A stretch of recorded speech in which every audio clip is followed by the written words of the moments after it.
Hello again. In this video I'm going to have a quick word about safety when working with chimney stacks, particularly repairing them or removing them.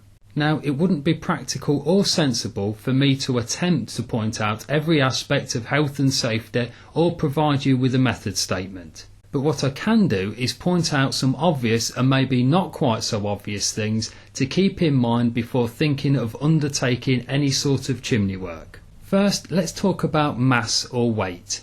There's no part of a chimney stack at all that is light, and it's often the weight that's holding them in place or holding them together, and that potentially makes them very dangerous. Chimneys range from something like this monster domestic chimney to this tall thin one here, and it brings me to the first obvious advice: safe access. This chimney scaffolding is not only for safety for the workmen, it's also for the household and the general public. Even though it isn't a particularly large chimney, it still has unseen dangers which I'll point out in a moment. One of the first very real dangers is not being able to access the top of a chimney without the addition of a ladder, even off already erected scaffold. Taking this as a prime example, I'm going to show you two dangerous scenarios that I've seen people do over the years quite a few times. The first one is no scaffolding. In order to save £300 or £400 of scaffolding, a ladder is erected directly onto the face of a chimney like this, or via the rear like this. What people often don't realise is that the chimneys can be pushed over, especially with old mortar between the courses. Can you imagine what would happen if 1.5 ton chimney snaps off with you at the top on a ladder? The second is incomplete scaffolding, or scaffolding that isn't to the correct height. At first glance this looks far more sensible, but if you can't access the chimney pots comfortably off the scaffolding, out comes a ladder again to play. And if 1.5 ton chimney lands from height, because it's been pushed over, the force of the impact will be so great it will potentially devastating the very scaffolding you're standing on. Okay, let's assume now we can access the chimney safely and necessary scaffolding is in place. The public are also safe from harm and the chimney pots are easily accessible. Here I'm actually standing on some chimney scaffolding to take this picture of the neighbour's chimney. This will allow me to talk about one of the maybe not so obvious dangers of working with or on a chimney, and that's chimney corbelling. The main body of this chimney is common everyday standard brickwork, but this top section has been corbelled out.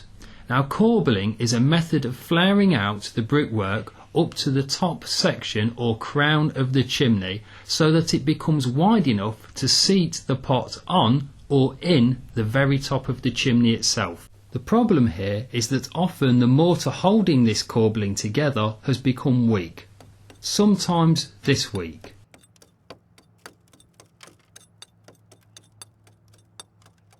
Sometimes the effects are obvious, like this chimney stack where you can visibly see the brickwork starting to bulge or spread outwards as the mortar starts to weaken. But other times, just like in this example, it won't be immediately obvious.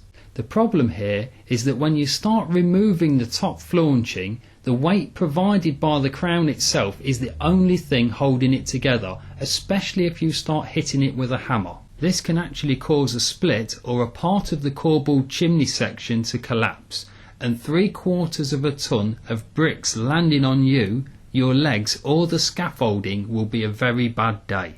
This is a very good example. Here I'm in the process of a small chimney repair to reseat a pot and repair a section of corbelling. Despite the way it looks, the mortar that hasn't washed away is actually quite strong. But as a safety measure and a warning device, I've fitted my own additional lashing completely around the chimney. This means I can firstly check for movement, but also to arrest any other movement should it occur. And on a chimney removal I would probably fit 2 or 3 lashings like this depending on the size of the chimney. Just 2 quick last points. When removing chimney pots, be on the lookout for chimney pot cracks. These can often hide unseen and then split on you in compromising positions or at unfortunate times. Lastly, during the removal of any flaunching like this on multi-flue chimney stacks, be extremely careful with the brickwork separating chimney flues. Often the mortar, especially near the top, is extremely weak and weathered, leaving it vulnerable to being accidentally pushed over, potentially sending bricks down the inside of the chimney, or even worse, a whole section of bricks collapsing downwards. Very often the brickwork for the flues will not be tied into the chimney itself, so extreme caution should be used. On that cheery note, that completes another video, and I hope this provides an extra level of safety on top of the safety measures that you already follow and have in place. Okay, thanks for watching.